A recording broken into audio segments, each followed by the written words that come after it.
దేవుని పరిశుద్ధ నామమునకు మహిమ కలుగునుగాక. ఆమేన్. ఈ ఉదయకాల శుభములు మీకు తెలియజేయుచున్నది రెవరెండ్ కె శ్యాంబాబు. ఈ దినము కొరకు దేవుని వాక్యము. నీ భారము యెహోవా మీద మోపుము, ఆయనే నిన్ను ఆదుకొనును. నీతిమంతులను ఆయన ఎన్నడును కదలనీయడు. 55వ కీర్తన 22వ చరణం. ప్రభునందు ప్రియులారా, మానవ జీవితములో ఎన్నో రకాలైన భారములు కలిగి ఉన్నాము. సంసార భారము, ఆర్థిక భారము, అనారోగ్యములు, మానసిక సంబంధమైన వ్యాధి రోగ రుగ్మతులతో కూడినటువంటి భారము, పాప భారము, ఇలా ఒక్కటేమిటి, ప్రతిదీ భారభరితమే. మనిషి పుట్టుక నుండి చనిపోయేంత వరకు జీవన భారము మోయలేకపోతున్నాం. ప్రతి విషయంలోనూ తప్పించుకున్నట్టు కొరకు కొందరు మొండిగా ప్రవర్తిస్తూ ఆ బాధ్యతల నుంచి వైదొలగాలని ప్రయత్నిస్తున్నారు. అయితే భక్తులకు యేసుక్రీస్తు ప్రభు వాక్యము ద్వారా ప్రేమపూర్వక ఆహ్వానాన్ని పలుకుచున్నాడు. మత్తయి సువార్త 11వ అధ్యాయము 28వ వచనములో, ప్రయాసపడి భారం మోసుకొని పోవుచున్న సమస్త జనులారా నా యొద్దకు రండి, మీకు విశ్రాంతిని కలుగచేతును అంటాడు. వాస్తవానికి జీవిత భారము దేవుడు మనపై ఏమీ మోపలేదు.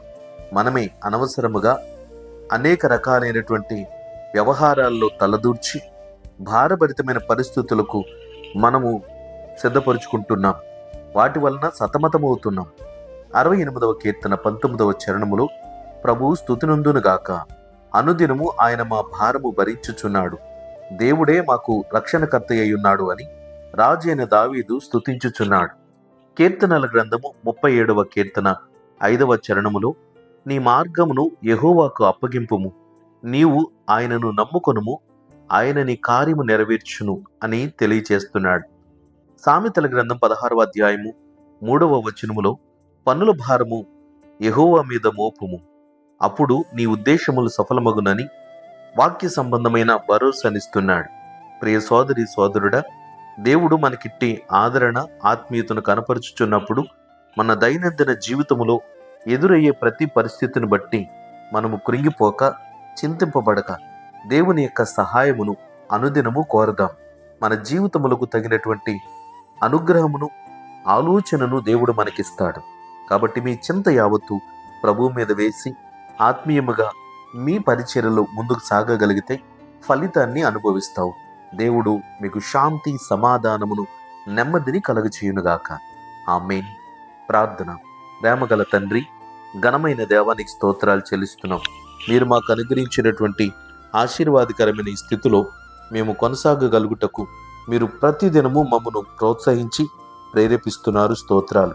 దివ్యమైన నీ వాక్యములు మమ్మను బలపరుస్తున్నాయి. ఆత్మీయంగా మేము వర్ధిల్లడానికి అవి మాకు సహాయపడుతున్నాయి. ప్రభువా, మా భారము మేము భరింపలేనంత ఘోరముగా అనిపించుచున్నది. నాయన, పాపము వలన వచ్చే ఆ శాపమును, శిక్షను మేము అనుభవించవలసినదై ఉన్నది. తెలిసి తెలియక నాయన సమస్యల్లో పడుతూ మానసికంగా కృంగిపోతున్నాం. నీవే మాకు శాంతి, సమాధానమును, ఆదరణ, ఓదార్పును, ఓరటను కలిగించండి. ప్రభువా, మాకు తెలియపరిచి ప్రతి సమాచారము ద్వారా నీ వాక్యమును అనుసరించి మేము జీవించుటకు తగిన మెళకువలు మాకు కలుగచేయండి. ప్రతి వాటిని గ్రహించుటకు సహాయం చేయండి.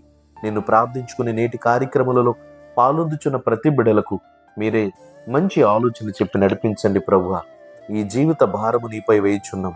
ప్రభువా, మాకు కావలసిన అనుదిన శక్తిని, అనుదిన సహాయమును మాకు కలిగచేయండి. పరీక్షలు రాస్తున్న బిడ్డల కొరకు ప్రార్థిస్తున్నాం. మంచి జ్ఞానమును, తెలివిని, వివేచన దయచేయండి.